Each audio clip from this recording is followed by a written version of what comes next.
Jésus, c'est que, au fond, vous nous rappelez vos convictions là-dessus. Évidemment, le fait que Jésus n'ait pas existé, que y a aucune trace, en tout cas, de sa vie réelle du temps de son existence. Et après, évidemment, qu'on nous a raconté une légende. Tout ça est très détaillé. Mais il y a un paradoxe avec vous, c'est que vous nous dites il n'existe pas. Mais vous nous racontez tout sur sa famille. Par exemple, moi, les grands-parents de Jésus, je les connaissais pas. Ses frères et sœurs, je les connaissais pas. Vous nous racontez tout dans le détail. Vous n'y voyez pas un paradoxe, là? Non, parce que je ne dis pas qu'il n'existe pas. Je dis qu'il n'a jamais existé comme personnage historique, mais que c'est une fiction. C'est comme Madame Bovary n'a jamais existé, même si Flaubert a utilisé un fait divers. Mais les Juifs disent un prophète viendra un jour, le Messie viendra, il va faire ceci, il va faire cela, il va se comporter comme ceci, il va se comporter comme ça. Et dans les Juifs, il y a une petite secte, une petite partie qui nous dit mais non, ce Messie n'est pas à venir, il est déjà venu. D'ailleurs, il a fait ceci, il a dit cela, etc. Tout ce qui est annoncé se trouve présentifié et on dit mais il a existé. Et on fabrique le Nouveau Testament, qui est la bonne nouvelle. L'épiphanie, c'est la bonne nouvelle. Et on nous dit, mais il est là, il est venu, il a dit ceci, il a fait cela. Et c'est très exactement tout ce qui a été annoncé dans l'Ancien Testament.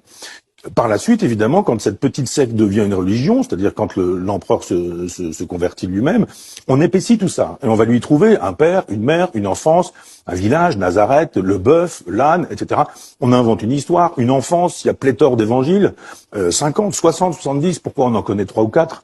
Et puis on lui fabrique une biographie. Puis après, la peinture, c'est un moment. Alors ça, c'est intéressant. C'est l'impératrice, j'ai appris des tas de choses grâce à vous, l'impératrice Théodora, qui en 842 décide qu'effectivement, on va pouvoir représenter le Christ, ce qui n'avait pas été fait jusque-là.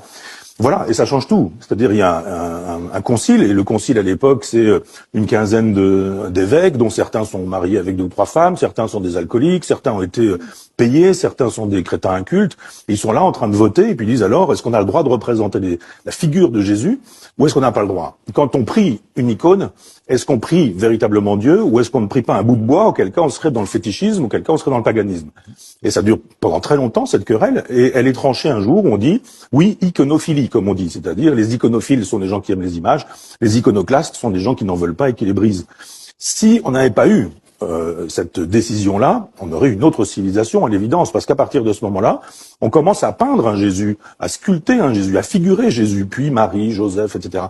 Et c'est un peu comme une époque vue à la télé, c'était vu dans une peinture, donc Jésus ne pouvait pas ne pas avoir existé, puisque dans toutes les églises des villages, il y avait un crucifix, un Jésus bien blanc aux yeux bleus, c'est-à-dire fabriqué par les Occidentaux à leur image. C'est drôle ce que vous dites là, parce que quand on se balade, ça a été mon cas il y a pas si longtemps en Italie, vous êtes à Venise, il y a des églises à chaque coin de rue.